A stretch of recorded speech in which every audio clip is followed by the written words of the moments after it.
I wish I had something pithy for this one. It's just a gong show of effort, but I mean, it's worth going through.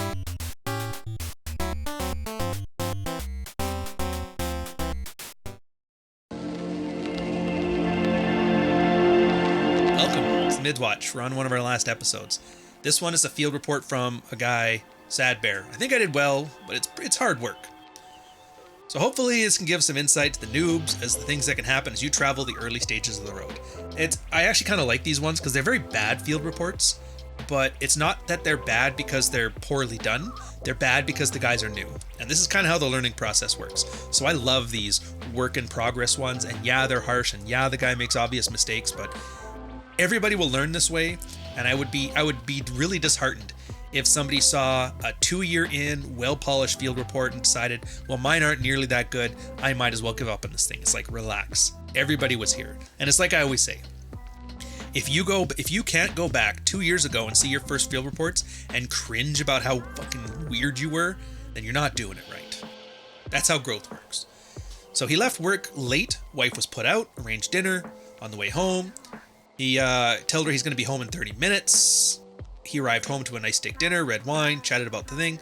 That's, by the way, one of the things you're going to see about old field reports is it's mostly, they don't know the details that matter.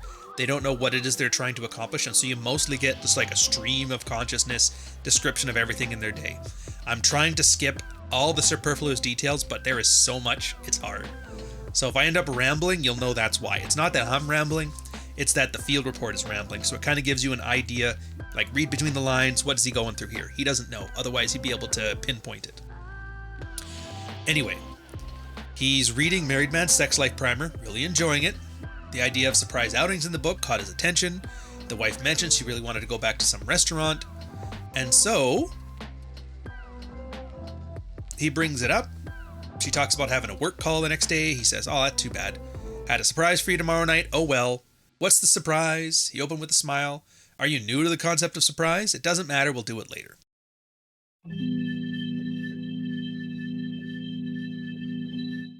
She keeps pushing and offers to cancel the meeting if it's important, and he says, don't worry about it.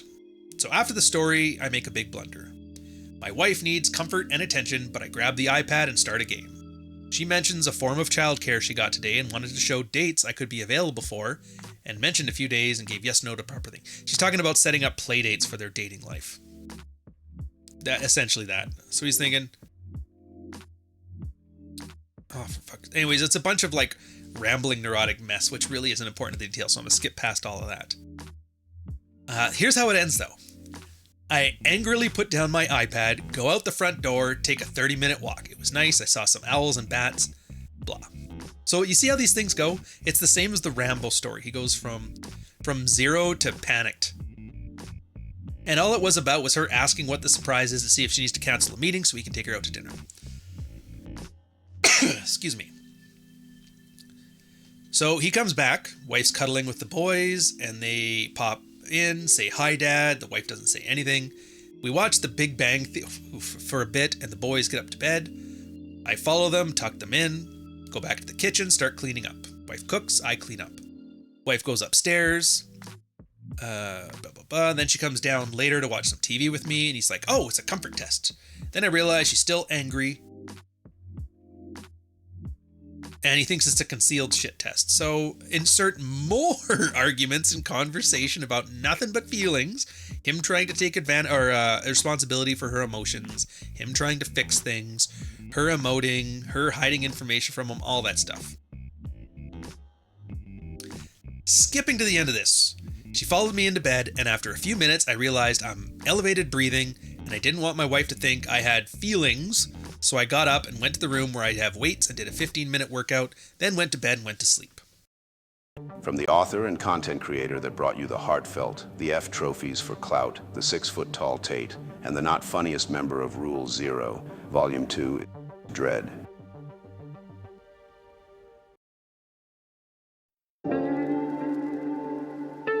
Do you see the theme here? He ends up in some emotional situation, completely buckles, has a freak out moment, distances himself from the situation to calm down, and then goes back and engages. It's not the best, but as far as holding patterns go, he's understanding his limits here. I know what my limits are, and I know when she gets me, well, he gets himself riled up, Distance is the best thing. Shut the fuck up is a superpower. This is what I mean. Is this a bad strategy? Yes. Is it the best he has available to him? Also yes. So he got up in the morning, made coffee. Kids get up, wife comes in, grabs a coffee, goes to the shower.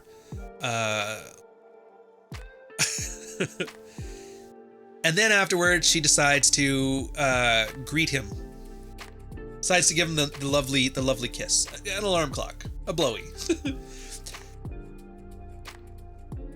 So I'm going to skip past all this stuff. Blah, blah, blah. He does mention it's also the second time he's ever had one from her. So take that for what it's worth. The rest is just awkward talk. So now she's happy. He's happy. He says goodbye and he's like, oh, stuff's hard. What's the point of that part though? It's an accidental game a lot of guys have, and it's where the second type of captain came in, you know, the constantly complaining passenger and the neurotic captain, type 2. Because it's not about positive emotions or negative emotions, it's just strong emotions. So if a girl has really heightened emotions around a guy, you know, the ups and the downs, push and pull, it eventually leads to sexual desire. Comes at the tail end of anxiety. Now this guy, through no result of his own action, all that distancing himself whenever he got emotional, get things riled up and then leave, he accidentally was doing push and pull. And it worked out for him in this case. So he feels emotional, they have a bunch of fights, he wanders off. They get back together, they have a bunch of fights, he gets emotional, he wanders off. She doesn't see him getting emotional, so he's working in his favor there. But she's getting all these emotions too, and then she's being, you know, blue-balled by not having a release on it. And then it ends up blowy in the shower. So it's not that he's good, he's just lucky. And then Jack chimes in. Oh, I guess, before we get there, so the point of this is guys learning how to do that deliberately. It's what I talk about when I talk about separating sex from intimacy. It's what I talk about push and pull, manufactured outrage. There's tons of mental models you can use, but ultimately it's a matter of purposefully being attractive as opposed to accidentally being extremely emotional, which has the unintended consequence of being attractive. So Jack chimes in. This is retarded. You were zoning out in front of a screen and your wife just wanted you to pay attention to some logistics issue. If you were doing something constructive with your time, except for playing dipshit Farm Mafia-ville clan,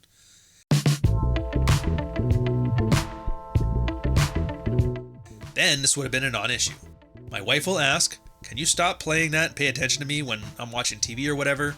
When I'm getting shit done around the house or working on my hobbies, I get the, hey, did we send the check out for X? Oh, you're in the garage, never mind. So like girls, they know if what you're doing is important or not important and they can gauge this. Anyways, your wife's frustration was due to a pattern of a lack of leadership of the house. She can't trust you to make good decisions for household logistics without your undivided attention, probably because you have a pattern of making shitty decisions even with your undivided attention. You don't need to tolerate her tone, but let's not act like her exasperation has no basis. If you're going to pull the whole, you're being a bitch conversation over, then I would suggest you time box it next time. Do this. And he brings up a story of like, look, I want you to get something from me. The time isn't good. Let's give it 5 minutes. Let's cool down. And then blah, blah, blah. It's an easy way to maintain frame without rubbing your wife or anybody else's nose in it. In my example above, if I told my wife, I'm not discussing anything until you apologize for being a bitch, it would be a lot easier for people to enter your frame when you don't present it as a steel cage of submission. I mean, look what happened here. Your wife got short with you, and you turned into a 16-hour marathon shit test. Then you spent the whole night literally trying to avoid her, playing some bizarre game where you literally left any room she was in 4 times, and dropping heavy-duty statements like, I don't care if you're ever happy, which is all super-duper alpha and all. But how did we get here again? All because she snapped at you when you were fucking around playing Farmville. And I used to think this was actually some kind of trolling attempt from some Blue Pill subreddit, but I know you have a long history in the Dead Bedroom subreddit, so there's a fine line between asserting yourself in your marriage and completely overreacting to your wife ever being anything less than pleasant. Save the whole, you disgust me so much that I don't even want to be around you for the moments they deserve, like if she ever emasculated you in front of friends. You'll find, in general, you can get your point across, assert your frame, without having to be nearly as confrontational so often. The only other thing I'd add is this.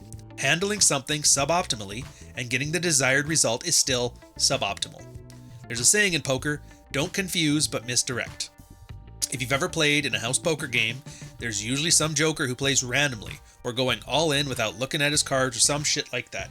Yeah, he's hard to read, but that means enough times that you'll say, fuck it, I don't even know what he's doing, but I'll call, and then you'll see he has nothing and win.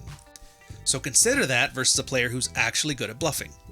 They don't make you think, wow, this guy is random, he could have anything. They make you think, oh man, I totally know what this guy has, and then they have something else and you lose. So yeah, you were a confusing guy and your wife folded her hand and you got a nice blowjob out of it, so good on you. But she could have also escalated this confrontation because you kept avoiding her and pretending nothing was wrong, and that doesn't seem like a particularly strong frame to me. So when she said stop being angry, there were a lot of ways you could have responded that would have made you a misdirection guy and not a confusing guy. So the next time you refuse to show your hand and your wife doesn't fold like she did that time, do you have the cards to show what she called? Or are you holding a pair of nothing with a limp dick joker? Now it's a wordy way of explaining the exact same thing I just said. Exactly. He didn't get good, he got lucky. And examples like this do work, and that's the problem, is that if you're not self-aware enough to know when you're doing the emotional roller coaster thing, then you don't know how to replicate it. And ultimately, that's what everybody's trying to do here.